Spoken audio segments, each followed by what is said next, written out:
intervenir et rebondir sur cette déclaration émouvante et dire aussi que nous avons beaucoup d'instruments dont nous ne nous servons pas aujourd'hui.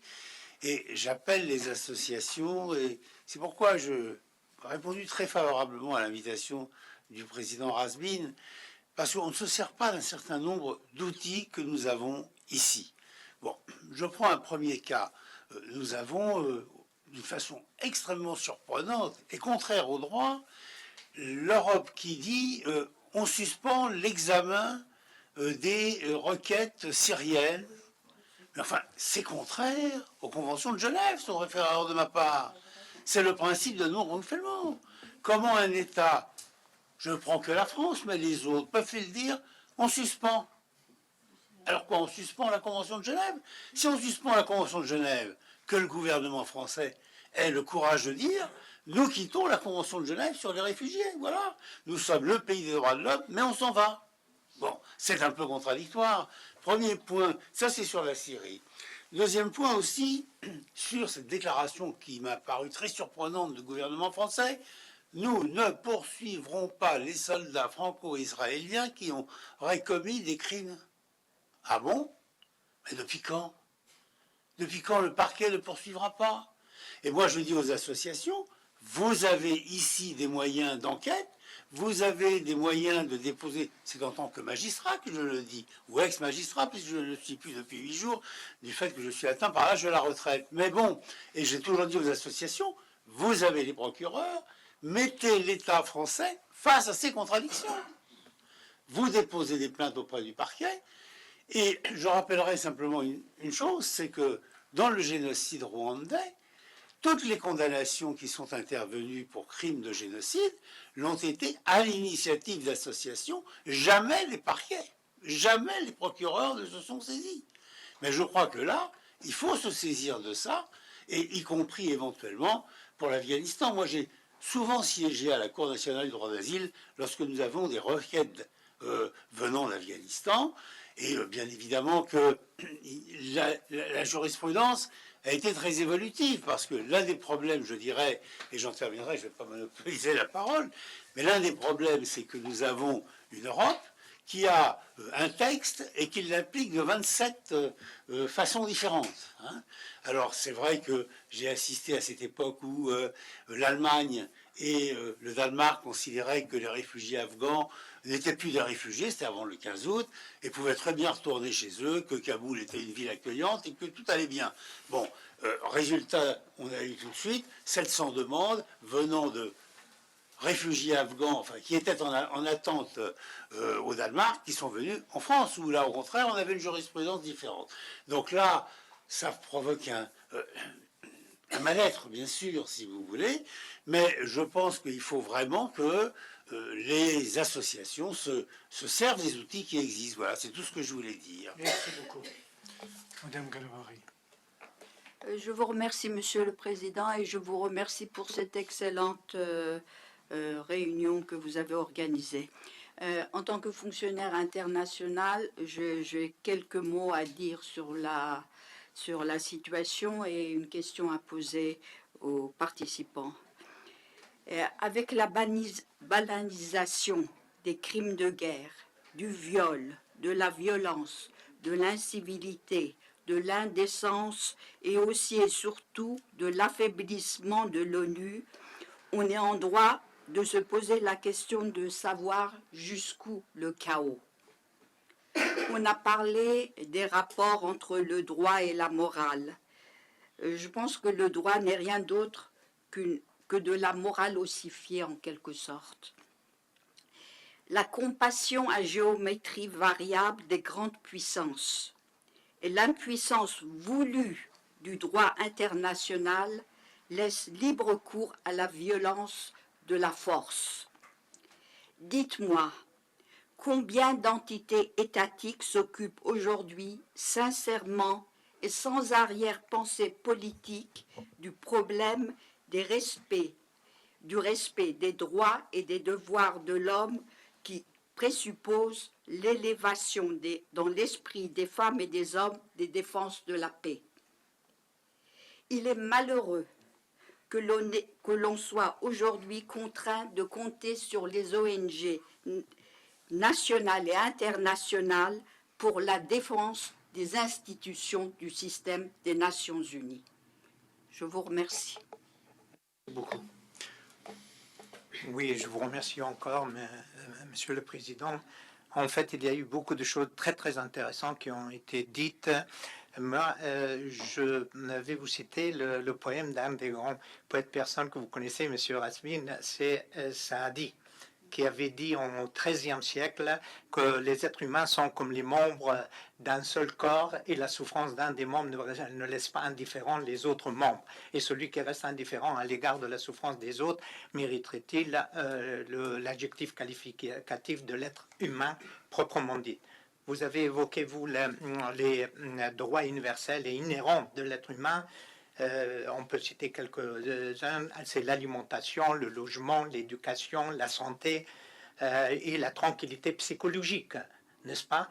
Quel que soit le régime ou quelle que soit la religion, ça c'est commun à tout le monde, c'est un minimum. Je dirais aussi que, en fait, quel est le pourcentage de la responsabilité de ceux qui commettent des atrocités et quel est le pourcentage de la responsabilité de ceux qui regardent et laissent faire? Je me rappelle, j'avais raconté une fois, il y avait un film en fait où on testait des voltages sur quelqu'un, vous vous rappelez, je pense, et puis le responsable était en train de regarder, et puis quand à chaque fois qu'il posait une question, s'il ne répondait pas positivement, il envoyait 10 volts de plus, 10 volts, et c'est arrivé à 250 volts, et le type, il était en train de vraiment... Alors, du coup, il a tapé sur la table, et il a dit « stop ». Et là, et il a dit, mais ces atrocités, arrêtez de faire souffrir les gens comme ça, de tester comme ça. Il a dit, non, c'est pas lui qui a testé, c'est vous. Il y en a qui ont tapé sur la table à 50 volts, mais vous avez attendu 250 volts pour réagir. Comme par exemple la guerre de Gaza, ou ailleurs, ou les outils, etc. Combien de morts on doit attendre? 50 morts? Ah bon, ça va, ça c'est acceptable. 200 morts, ça va. 1000, bon, mais quand? Comment? Il y a autre chose, je finis avec, en vous disant que Général de Gaulle avait dit que si les Nations Unies n'accomplissent pas les tâches pour lesquelles ils avaient été créés, à savoir conserver la paix, empêcher les guerres, ce sera un machin. On se pose la question, est-ce que c'est un machin aujourd'hui ou c'est efficace? Et la question exacte, c'est, enfin, finale, c'est que peut-on faire? Nous le savons tous qu'il y a des manques de respect à l'égard des droits de l'homme, d'un minimum, mais de quelle manière on pourra mobiliser les Nations Unies, où vous avez évoqué, l'histoire de mobilisation des associations, oui, c'est efficace aussi, mais comment on peut faire au niveau des États pour mobiliser les Nations Unies pour qu'ils accomplissent les tâches pour lesquelles elles ont été créées. Merci beaucoup. Merci beaucoup.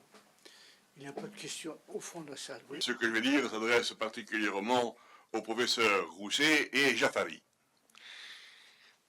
Il y a peu, j'ai entendu dire que les États-Unis allaient délivrer des mines antipersonnelles à l'Ukraine. Et moi, quand j'entends parler de bombes antipersonnelles, ou de mines antipersonnelles, pardon, je pense essentiellement à Lady Diana et à l'Afghanistan. À l'Afghanistan, où la guerre entre les soviétiques et les mouvements de rébellion afghans a duré 10 ans, n'est-ce pas, de 80 à 89, on peut dire, bientôt presque 90, et cette guerre a duré si longtemps, précisément à cause de l'usage des bombes, des mines antipersonnelles, avec des dizaines, je crois, ou même beaucoup plus, de milliers d'enfants afghans amputés, d'adultes évidemment, mais d'Afghans en particulier, qui ne savaient pas quel était le danger de ces mines. Et cette guerre a duré si longtemps parce que, je me rappelle par exemple la ville de Khost, en Afghanistan, près de la frontière pakistanaise, où il y avait 50 000 mines pour 50 000 habitants, pratiquement une mine par habitant. Et donc, au point de vue tactique, on peut dire que ces champs de mines empêchaient le combat. La mine, pour moi, n'est pas une arme, parce qu'une arme est faite pour le combat, mais la mine est faite, je considère la mine comme un instrument de non-combat. Empêcher le combat. Les armées ne peuvent pas se battre, ok, s'affronter, et donc la guerre dure indéfiniment et se termine en général par une crise politique telle qu'on l'a vu en Afghanistan avec ce que vous savez. Et quand j'entends dire que bientôt les Ukrainiens auront aussi des mines antipersonnelles, je me dis qu'elles ne sont pas faites seulement pour bloquer l'avance des troupes russes, mais également pour dévaster l'Ukraine comme on a dévasté l'Afghanistan. Voilà. Alors, bon, il y a deux niveaux, si vous voulez. Le fait que, si on considère les méfaits de ces mines antipersonnelles sur les populations, il y a deux niveaux. Il y a le fait que la guerre ne finit pas, s'éternise, comme on l'a vu en Afghanistan, comme on l'a vu la Première Guerre mondiale, par exemple, qui a duré 4 ans, ce qui était déjà à l'époque très, très long. La guerre Iran-Irak, et bien sûr, ce dont nous parlions, l'Afghanistan. Donc une guerre qui s'éternise, avec tout ce que ça implique de souffrance pour les populations, et bien sûr, ce dont je parlais il y a un instant, ben, les milliers d'enfants, et d'adultes aussi, mais surtout d'enfants, qui sont victimes de ces mines. Voilà ce que je voulais dire. Merci beaucoup. Il y a d'autres questions? Oui, je me permets de rebondir sur le rôle des associations, parce qu'il y a des associations qui sont investies pour de très bonnes choses. Il y a aussi beaucoup d'associations qui sont instrumentalisées. On connaît celles qui ont lutté pour l'instauration de la démocratie, financées par George Soros. Elles n'ont pas fait forcément que des belles choses recommandables. Et tout à l'heure, M. Vernochet parlait de Charles Nana, l'écrivain, qui a été traîné devant la justice, notamment par des associations qui sont idéologiquement proches de Paul Kagame, qui est tout sauf un démocrate. Selon beaucoup d'observateurs, il avait un comportement très dictatorial et très dur envers ses opposants au pays, au Rwanda, et maintenant ici aussi en France. Voilà, c'était pour dire qu'il y a association et association. Merci. Merci en tout cas pour les intervenants. Je voulais simplement soulever une chose qui m'est arrivée hier. J'étais à la rencontre sur l'Ouzbékistan et je me suis rendu compte qu'en parlant des droits humains, ces nations n'ont pas le même point de vue. On parlait de l'éthique, de l'âme tout à l'heure, et je ne comprends pas comment on permet des échanges économiques avec l'Afghanistan, avec les minéraux qu'il y a en Ouzbékistan, et qu'ils fassent sans du tout faire référence aux droits de l'homme en Afghanistan. Donc ils font des échanges économiques avec l'Afghanistan sans s'inquiéter de cela. Est-ce qu'il n'y aurait pas un moyen au cours avec la Cour internationale d'adresser ce point-là, ou à Genève, aux Nations Unies, parce que c'est aberrant. On est pour les droits de l'homme ou de la femme et tout ça, et pendant ce temps-là, ils font du business avec le pays d'à côté, quoi. Donc je ne sais pas si on ne pourrait pas adresser ça aux Nations Unies, à Genève ou à La Haye. Voilà, merci.